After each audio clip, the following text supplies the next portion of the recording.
जी, शिक्षकों की भर्ती से जुड़ा हुआ अभ्यर्थी लगातार आपसे भी मुलाकात करते रहे हैं। आपने आश्वासन भी दिया विधानसभा सत्र के दौरान। ट्विटर पर कई बार वो ट्रेंड भी कराते रहे हैं, आज भी ट्रेंड वो करा रहे हैं कि बिहार नीड्स टीचर्स। उस पे तमाम जो विरोधी दल के नेता भी हैं वो भी अपनी राय रख रहे हैं। कहाँ दिक्कत आ रही है शिक्षकों की भर्ती, खासतौर पर जो 94,000 शिक्षकों की भर्ती का मामला है? वैसे तो खुद आपने ही जानकारी दी है विधानसभा में कि 3,15,000 के करीब शिक्षकों की कमी है, लेकिन जो 94,000 जो कि बैकलॉग बताया जा रहा है वही भर्ती नहीं हो पा रही, वजह क्या लगती है आपको?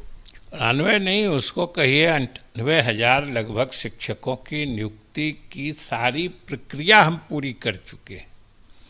सब लोग जानते हैं कि मामला न्यायालय में लंबित है और हम लोग बार बार न्यायालय से आग्रह कर रहे हैं कि बाकी शुरू में तो कुछ दूसरे कारण से बात न्यायालय में गई थी, उन सब का निराकरण हम लोगों ने कर दिया या स्थिति स्पष्ट कर दी। अब बात विकलांगों के आरक्षण की है। अब सरकार की पारदर्शिता समझिए और इससे इस बात का आकलन किया जा सकता है कि हम लोग कितना चाह रहे हैं, तत्पर हैं नियुक्तियां करने के लिए, कि हमने न्यायालय से कहा है कि आरक्षण के मामले में आपके हिसाब से या जो भी नीतियां हैं, अगर उसमें कोई दिक्कत महसूस हो रही है तो उतने पद हम रोक देते हैं, उतने पद उन लोगों के लिए छोड़ देते हैं, आरक्षित कर देते हैं। शेष पदों पर नियुक्ति करने का हमको गो हेड दिया जाए, उसकी इजाज़त दी जाए, क्योंकि हम लोग हर हाल में जल्दी से जल्दी करना चाहते हैं।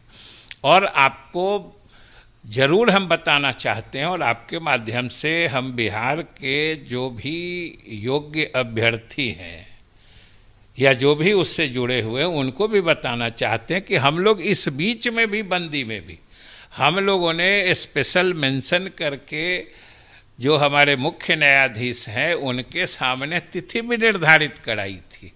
लेकिन ये हमारा दुर्भाग्य था कि जो तिथि निर्धारित हुई उससे 2 दिन पहले हमारे मुख्य न्यायाधीश महोदय ही कोरोनाग्रस्त हो गए। वो लगभग 20 दिन 1 महीना बीमार रहे, अस्पताल में रहे, जिसके कारण मामला चल गया। अभी हम लोगों ने पिछले सप्ताह भी फिर मेंशन कराया है और उन्होंने आश्वासन दिया है। हमने कहा कि चूंकि ये कई कारणों से महत्वपूर्ण है कि एक तो लगभग 1,00,000 शिक्षकों की नियुक्ति का बात है, दूसरी कि हमारे विद्यालयों में पढ़ाई से जुड़ा मामला है।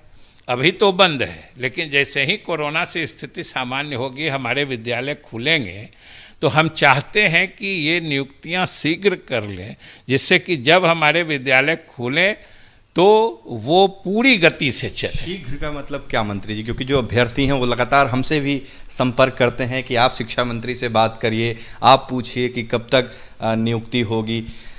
उनके लिए क्या जवाब है कि शीघ्र का मतलब? चूंकि वो शीघ्र काफ़ी दिनों से सुन रहे हैं, तो कब तक मानकर चले? क्योंकि उनका भी परिवार है, वो भी आर्थिक तंगी से गुजर रहे हैं इस लॉकडाउन में और कोरोना के दौरान।